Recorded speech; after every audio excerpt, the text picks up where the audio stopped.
ओम शांति। आज हम फिर से उसी मीठे रूहानी माहौल में मिलने आए हैं जहां आत्मा और परमात्मा का मिलन सिर्फ शब्दों से नहीं, अनुभवों से होता है।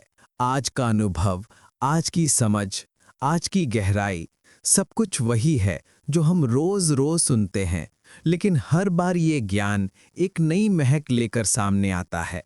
जैसे बाप खुद बैठकर आत्मा के कान में फूंक मारकर कह रहे हूं, मीठे बच्चे, चैरिटी बिगिंस एट होम। पहले खुद को बदलो, फिर दुनिया बदलने लगेगी। हाँ, ये बड़ा प्यारा रिमाइंडर है। कई बार हम दूसरों को बदलने की जल्दी में खुद पर ध्यान देना भूल जाते हैं, लेकिन बाबा कितनी सहजता से कहते हैं कि बच्चे, पहले आत्मा अभिमानी बनो, पहले अपने को आत्मा अनुभव करो, पहले अपने को सिविल आई वाला बनाओ, फिर देखो हर बात कितनी सहज लगने लगेगी। संगम युग की यही स्पेशलिटी है। यहाँ दो बातें ऐसी हैं जो अगर पकड़ ली जाएं, अगर रोज की प्रैक्टिस में आ जाएं, तो सतयुगी तख्त हमारे लिए दूर की बात नहीं रहती।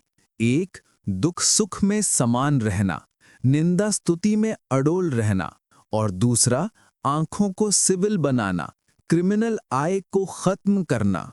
कितना सटल है ना ये। किसी का एक शब्द, एक ताना, एक रिएक्शन और तुरंत मुख की ताली बज जाती है। पर बाबा कहते हैं कि बच्चे चुप चुप रहना सीख लो। एक चुप 100,000 झगड़े खत्म कर देती है। और सच, जब हम चुप होते हैं ना, तो सामने वाला भी अपना क्रोध नीचे रख देता है, क्योंकि दोनों तरफ से ताली नहीं बजती। एक तरफ से बस शांति, हल्कापन, आत्मा का भाव, तो दूसरे का ताप भी ठंडा हो जाता है। बाबा कहते हैं कि अगर क्रोध में वो बोल रहा है, तो तुम आत्मा में ठहर जाओ, तुम चुप हो जाओ, तुम दृश्य बदल दो। यही है असली रॉयल्टी, यही है सतयुगी संस्कारों की शुरुआत। और दूसरी बात, आंखें। बाबा कहते हैं कि बच्चे, क्रिमिनल आय खत्म करो, सिविल बनाओ। 100 बार हम सुनते हैं, लेकिन समझ कहाँ पाते थे। क्रिमिनल आय क्या है?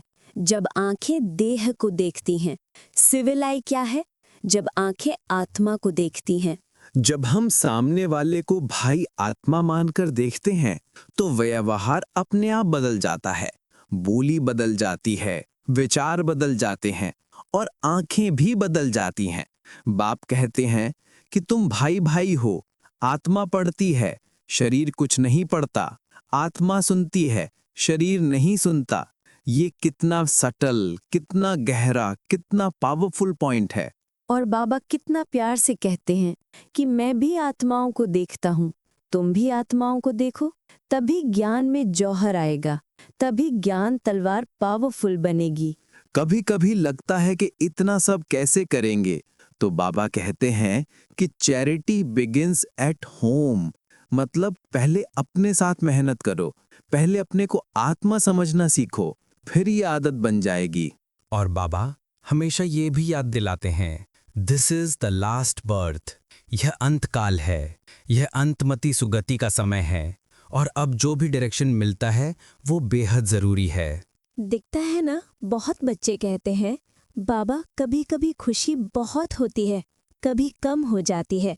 बाबा उत्तर कितना सिंपल देते हैं, मन मना भव।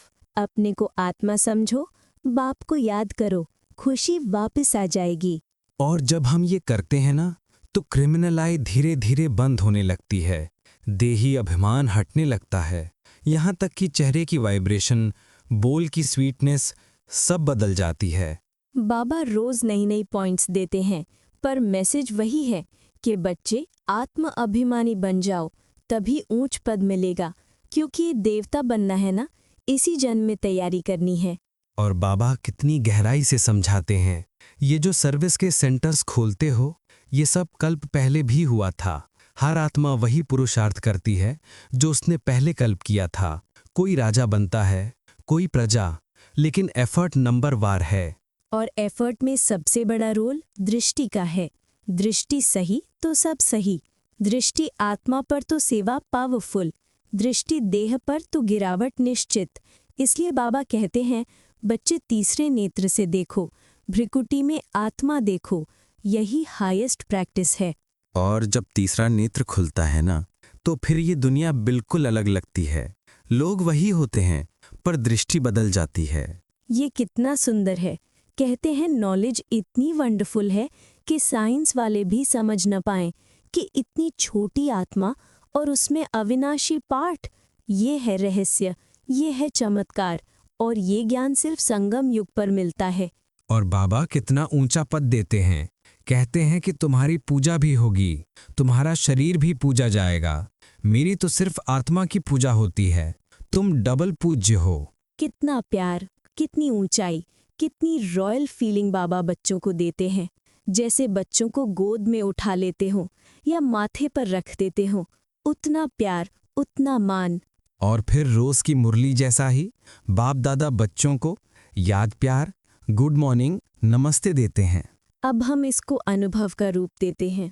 एक हल्के, गहरे, शांत अनुभव में उतरते हैं कि जैसे बाबा सामने हैं, हमारे भ्रिकुटी पर देख रहे हैं और कह रहे हैं कि बच्चे, तुम आत्मा हो, पवित्र हो।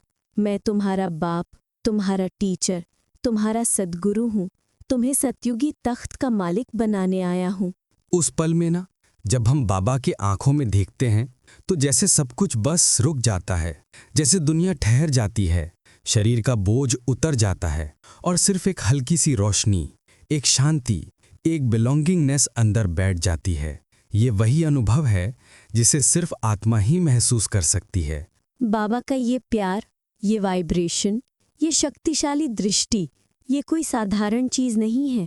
बाबा खुद कहते हैं कि मैं एक पल के लिए भी बच्चों को अकेला नहीं छोड़ता। पर आत्मा अगर तन में फंसी रहे, चिंता में रहे, व्यर्थ में रहे, तो उस प्यार का एहसास नहीं हो पाता। कई बार हम सोचते हैं कि बाबा को याद कैसे करें, क्या कोई टेक्निक है, क्या कोई खास तरीका है। पर बाबा कहते हैं बच्चे, याद तो प्यार से होती है। जहाँ प्यार है वहाँ याद अपने आप होती है। जैसे बच्चे को माँ याद आती है, जैसे प्रेमी को उसका प्रिय याद आता है, ऐसे ही आत्मा को बाबा याद आता है जब कनेक्शन सच्चा होता है। सच्चाई यही है कि हम सब अपनी अपनी पुरानी गलियों से चलकर आए हैं। किसी के संस्कार स्ट्रांग है, किसी के कमज़ोर, किसी का मन शांत है, किसी का भटका हुआ, किसी के पास पेशेंस अधिक है, किसी के पास कम। पर बाबा कहते हैं कोई बात नहीं, बच्चा बच्चा ही होता है। मैं हूं ना। और ये दो शब्द, मैं हूं ना, जिंदगी में इतना भराव दे देते हैं कि सारी बेचैनी पिघल जाती है। कई बार लगता है ना कि हम बदल नहीं पा रहे, कि मेहनत भी करते हैं पर सडनली मन पुरानी दिशा में चला जाता है। पर बाबा कहते हैं कि बच्चे, तुम बार बार उठो, बार बार खड़े हो जाओ, बार बार अपने को आत्मा समझो, क्योंकि अंतिम संगम युग का ये समय हर पल तुम्हें नया बनाने के लिए आया है। और बाबा का कहना है कि बच्चे, सबसे बड़ी गलती क्या होती है, जब तुम अपने आप को ही छोड़ देते हो, अपने ऊपर विश्वास ही छोड़ देते हो। बाबा कहता है तुम मेरा बच्चा हो, तुम गिरोगे नहीं, अगर गिरे भी मैं संभालने के लिए साथ हूँ। ये कॉन्फिडेंस, ये हिम्मत, यही तो हमें आगे बढ़ाती है। और तुम्हें पता है, सच्चे अर्थ में आत्माभिमानी होना जीवन की सारी उलझनों का अंत है। जब हम अपने को आत्मा समझते हैं ना, तो इंसल्ट चोट नहीं देती, टॉन्ट्स डिस्टर्ब नहीं करते, क्रोध उभरता नहीं, क्योंकि जो चोट लगती है वो देही अभिमान को लगती है। आत्मा को तो कोई चोट ही नहीं पहुंच सकती। बाबा कहते हैं अगर कोई बच्चे को गाली भी दे तो भी तुम मुस्कुरा सकते हो अगर तुम आत्मा में हो। ये बात सुनने में बड़ी है, पर अनुभव में लाने से दुनिया बदल जाती है, क्योंकि तब हम रियलाइज करते हैं कि सामने वाला भी आत्मा है। वो अपने संस्कारों से मजबूर है, जैसे हम हैं वैसे वो भी। और फिर क्रिमिनल आई की बात, ये सबसे सटल और सबसे पावरफुल प्रैक्टिस है। जब आंखें देह को देखती हैं, तुलना आती है, इच्छा आती है, प्रभाव आता है, अहंकार आता है, क्रोध आता है। पर जब आंखें आत्मा को देखती हैं, तो बस शांति, हल्कापन, समानता और प्यार ही उड़ता है। बाबा कहते हैं बच्चे, जब तुम किसी को आत्मा देखकर दृष्टि देते हो तो तुम उसकी किस्मत बदल देते हो, क्योंकि आत्मा को दृष्टि मिलती है और वो जाग जाती है। तभी तो सर्विस का रियल स्टार्ट दृष्टि से होता है, वर्ड्स तो बाद में आते हैं। कभी कभी लोग पूछते हैं हम क्यों सर्विस करें, तो बाबा कहते हैं, तुम्हें कोई भारी काम नहीं करना, जस्ट आत्मा को याद करो और दृष्टि से प्यार बांटो। वही सेवा है, वही दान है, वही पुण्य है और वही खजाना है जो कल्प कल्प तुम्हें साथ मिलेगा। और बाबा बार बार कहते हैं, बच्चे याद ही मेरी असली पूजा है। लोग मूर्तियों में तेल चढ़ाते हैं, फूल चढ़ाते हैं, दिए जलाते हैं, पर बाबा कहते हैं, बच्चे ये सब तब के लिए है जब तुम भूल जाते हो, पर अभी तो मैं सामने हूँ। इस समय पूजा ज्ञान से होती है, याद से होती है। और कितनी प्यारी कविता बाबा ने सुनाई थी। देवी देवताओं ने क्या दिया? खुशियां, शांति, समृद्धि, प्रेम। पर किसने दिया? ज्ञान ने, क्योंकि ज्ञान ही वो दीपक है जो अंधेरे को हटाता है। और बाबा का एक पॉइंट बहुत गहरा है, ज्ञान तलवार में जौहर आ जाएगा जब तुम आत्मा बनकर आत्मा को ज्ञान दोगे। मतलब अगर देह में रहकर ज्ञान देंगे तो असर 10%, अगर आत्मा बनकर देंगे तो असर 100%। यही अंतर है ऑर्डिनरी टीचिंग और गॉडली सर्विस में। और एक बात जिसे बाबा बहुत प्यार से समझाते हैं, बच्चे स्वयं को दृष्टा बनाना सीखो। जो हो रहा है उसे देखने वाला बनो, उसमें फंसने वाले मत बनो, क्योंकि जो फंसता है वही परेशान होता है, जो देखता है वह ऊपर रहता है, और ऊपर रहने वाले को ही सतयुगी तख्त मिलता है। संगम युग का हर क्षण बहुमूल्य है। ये वो समय है जब भगवान खुद अपने बच्चों को बढ़ा रहे हैं। हर लाइन त्योहार जैसी है, हर मुरली चमत्कार जैसी, और हर गाइडेंस सोने में सुहागा। और बाबा ने एक बात बहुत प्यारी कही, सबसे बड़ी चैरिटी है अपने को बदलना। लोग सोचते हैं चैरिटी मतलब धन देना, वस्तुएं देना, पर बाबा कहते हैं चैरिटी बिगिंस एट होम, और सबसे पहला होम है तुम स्वयं। अगर तुम खुद बदल जाओगे तो तुम्हारे वाइब्रेशंस दुनिया बदल देंगे। अब इसी अनुभव को और गहरा करते हैं, एक सटल स्टेज पर जाते हैं, हल्के होकर, जैसे आत्मा ऊपर उठ रही हो, जैसे देह नीचे रह गई हो, और बाबा कह रहे हो, बच्चे उड़ते रहो, तुम्हारा डेस्टिनेशन सतयुग का तख्त है। उस उड़ान में जैसे आत्मा हल्की होती जाती है, और हल्के होते होते ऐसा लगता है जैसे पूरा शरीर, सारी वारी, सारी रोल्स सब पीछे छूट गए हों। सिर्फ एक रोशनी, एक ऊर्जा, एक वाइब्रेशन बाकी रह जाता है। ये वही स्टेज है जिसे बाबा एंजेलिक स्टेज कहते हैं, जहां आत्मा पंख नहीं होते हुए भी उड़ती है, और उड़ते हुए भी कुछ खोती नहीं, केवल पाती है। इस एंजेलिक स्टेज में एक अद्भुत बात होती है। वहाँ कोई आलोचना नहीं रहती, कोई कंपैरिजन नहीं, कोई जेलसी नहीं, ईगो नहीं, क्योंकि ईगो देह को लगता है, आत्मा को नहीं। और जब आत्मा खुद को उजाले के रूप में महसूस करने लगती है तो वो समझ जाती है कि ये देह, ये ब्रेथ्स, ये कैरेक्टर, ये रोल सब एक किराए का सामान है। वो इसका मालिक नहीं है, वो उपयोग करता है। तभी तो बाबा कहते हैं तुम एक्टर्स हो, और इस दुनिया का ड्रामा इतना एक्यूरेट है कि 1 सेकंड का भी फर्क नहीं। और जब हम एक्टर बनकर देखते हैं तो सीन्स बोझ नहीं लगते, सीन्स बन जाते हैं, और हम दृष्टा। और दृष्टा बनने की प्रैक्टिस यही जीवन की सबसे बड़ी साधना है, क्योंकि दृष्टा बनते ही दुख नहीं लगता, हिंसा चोट नहीं पहुंचाती, क्रोध आग नहीं बनता, और जो दुखद लगता था वह भी सीख बन जाता है। एक बार बाबा ने कहा था, बच्चे तुम्हारा पार्ट अविनाशी है, वो कोई मिटा नहीं सकता। जो हुआ वो होना था, जो हो रहा है वो भी पार्ट के अनुसार है, और जो होगा वो भी तय है।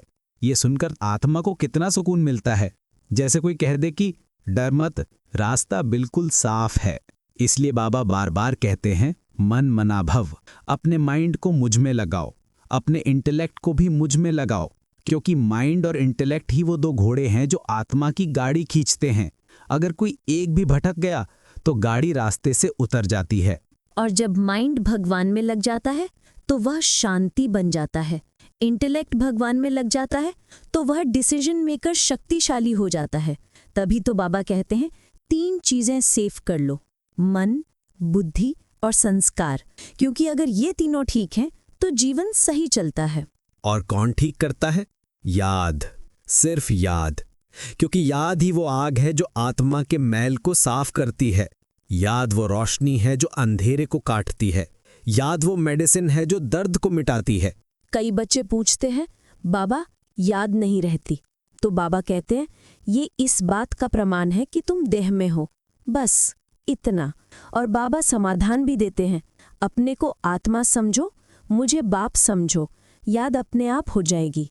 ये इतना सिंपल लगता है, लेकिन यही सबसे गहरी बात है। हमने कितने जन्म देह को प्यार किया, देह से आइडेंटिफाई किया, देह के रिश्ते, देह के कंफर्ट्स, देह की वांट्स। अब अचानक आत्मा की तरफ मोड़ना है तो थोड़ा समय तो लगेगा ही, पर बाबा कहता है प्रैक्टिस करते रहो, प्रैक्टिस से परफेक्शन आती है। और बाबा की एक बात जो बहुत सटल है, बच्चे अपनी आईज को चेक करते रहो, क्योंकि आंखें दो रास्ते खोलती हैं, एक देह की ओर, एक दिव्यता की ओर। अगर आंखें देह पर टिक गई तो अटैचमेंट बनता है, अगर आंखें आत्मा पर गई तो लव बनता है। और डिवाइन लव वो दुनिया का सबसे प्योर इमोशन है। वो ईगोलेस होता है, वो डिमांडलेस होता है, वो साइलेंट होता है, वो सिर्फ देता है, लेता नहीं। बाबा कहता है ये प्रेम सतयुग का असली प्रेम है।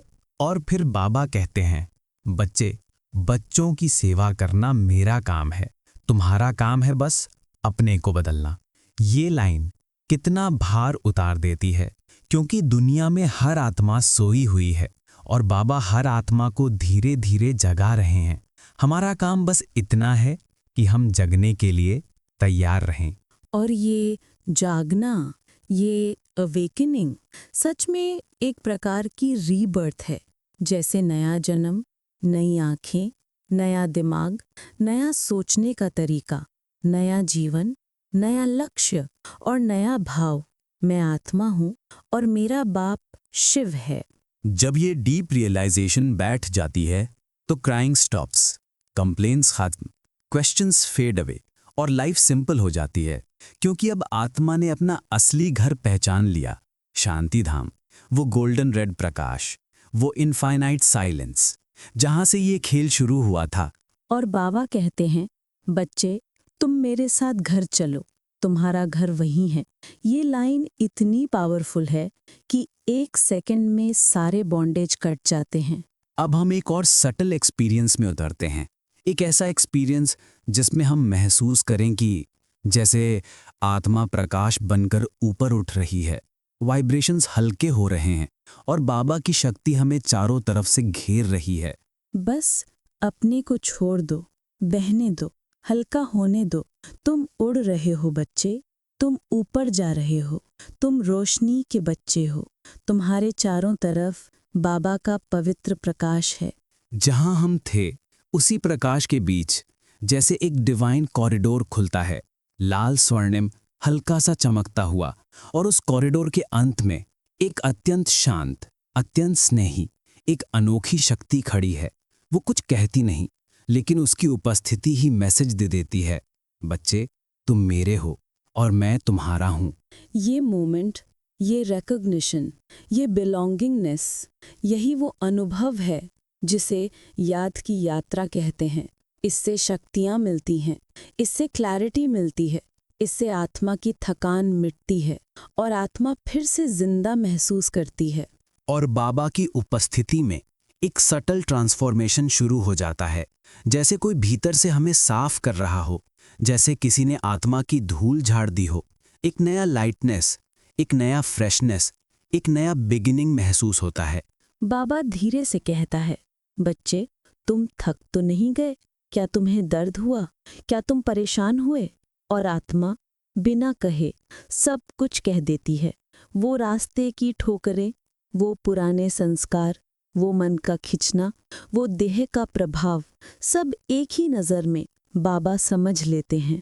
और फिर बाबा कहते हैं, कुछ नहीं बच्चे, ये सब दृश्य थे, तुम तो एक्टर हो, और एक्टर पर कोई दृश्य हावी हो सकता है क्या? ये शब्द सुनते ही जैसे आत्मा पर लगा हुआ कोई भारी बोझ एकदम से गिर जाता है। अक्सर हम सोचते हैं, ये सिचुएशन मुझे क्यों मिली? ये लोग मेरे साथ ऐसा क्यों करते हैं? ये प्रॉब्लम खत्म क्यों नहीं होती? लेकिन बाबा कहते हैं, कुछ भी तुम्हारे खिलाफ नहीं होता, सब तुम्हारे लिए होता है। ये लाइन पूरी सोच बदल देती है। जब आत्मा ये समझने लगती है कि हर परिस्थिति एक ट्रेनिंग है, हर व्यक्ति एक शिक्षक है, हर इंसल्ट ईगो को तोड़ने की दवा है और हर दुख हमें शक्तिशाली बनाने की सीढ़ी है। तब दुख का स्वाद भी बदल जाता है। फिर दुख दुश्मन नहीं रहता, दुख गाइड बन जाता है, दुख रास्ता दिखाने वाला बन जाता है। और दुख तुरंत बोलता है, रुक जाओ नहीं, यहाँ कुछ सीखने को है, बस वही पिक कर लो और आगे बढ़ जाओ। इसीलिए बाबा कहते हैं, दुख को भी ओहो में बदल दो, क्योंकि जिसने दुख का सामना खुशी से कर लिया वो पूरी दुनिया का मालिक बन सकता है। क्योंकि जिसने अपने माइंड को कंट्रोल कर लिया उसके लिए बाहरी परिस्थितियां कभी चैलेंज नहीं बनती। जब आत्मा ऐसी अवस्था में पहुंच जाती है जहां इंसल्ट उसके इमोशंस को डिस्टर्ब नहीं करती, जहां कोई गुस्सा करे तो वो शांत हो जाए, जहां कोई गलत बोले तो भी उसकी ब्रीदिंग स्टेडी रहे, तभी बाबा कहते हैं, अब बच्चे तुम में डिविनिटी आ गई है। और ये डिविनिटी किसी मंदिर या पूजा से नहीं आती, ये आती है प्रैक्टिस से, धैर्य से, गहरी समझ से, अपने आप को बार बार आत्मा याद करने से। बाबा हमें बार बार ये सिखाता है कि तुम्हारा असली रूप प्रकाश है, शांति है, पवित्रता है, करुणा है। बाकी सब तो एड ऑन्स हैं, भूमिकाएं हैं, परिधान हैं, जो आज हैं कल नहीं होंगे। और जब आत्मा इस बात को स्वीकार कर लेती है तो वो खुद को दूसरों से ऊंचा नहीं समझती और ना ही नीचा, वो संतुलन में रहती है, इस दुनिया की सबसे रेयर अवस्था। फिर धीरे से जैसे आत्मा बाबा की गोद में सिर रख देती है और बाबा उसके माथे पर हाथ रखकर कहते हैं, बच्चे तुम बहुत अच्छे हो, बहुत पवित्र हो, बहुत सच्चे हो, बस थोड़ा सा पॉलिशिंग बाकी है। ये लाइन इतनी प्यारी, इतनी हीलिंग कि आत्मा रो दे या हंसे या बस घुल जाए, कुछ समझ नहीं आता। और फिर ये होता है एक ब्यूटीफुल मोमेंट, आत्मा पूरी तरह सरेंडर कर देती है, जिसे अंग्रेजी में कहते हैं लेट गो। और सरेंडर होते ही आत्मा को जो शक्ति मिलती है वो लाखों जन्मों की थकान मिटा देती है। अब हम इस जर्नी को थोड़ा और सटल रूप में महसूस करते हैं, जैसे आत्मा अभी भी प्रकाश के बीच है, लेकिन अब वो प्रकाश थोड़ा और गाढ़ा, थोड़ा और गर्म और थोड़ा और प्यार भरा हो जाता है। मानो बाबा खुद उसके चारों तरफ एक सुरक्षित घेरा बना रहे हों,